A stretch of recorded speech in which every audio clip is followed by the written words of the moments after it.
ସର୍ବନିମ୍ନ ସହାୟକ ମୂଲ୍ୟ ସହିତ ଅନ୍ୟ ଦାବିକୁ ନେଇ କୃଷକମାନେ ପଞ୍ଜାବ ହରିୟାଣାର ସୀମାରେ ଗତ 10 ଦିନ ହେଲା ବିକ୍ଷୋଭ ପ୍ରଦର୍ଶନ କରିଆସୁଛନ୍ତି।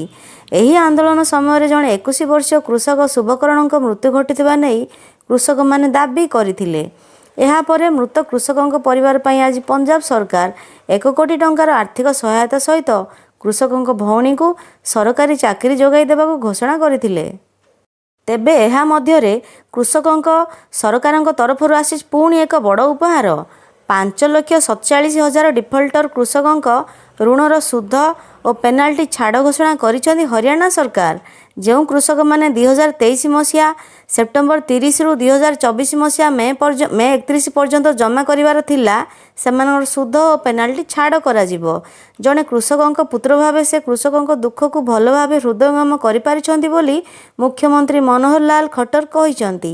ଆଜି ବିଧାନସଭାରେ ଆଗତ ହୋଇଥିବା ବଜେଟରେ ରାଜ୍ୟ ସରକାର କୃଷକଙ୍କ ପାଇଁ ଏହି ବଡ଼ ଘୋଷଣା କରିଛନ୍ତି।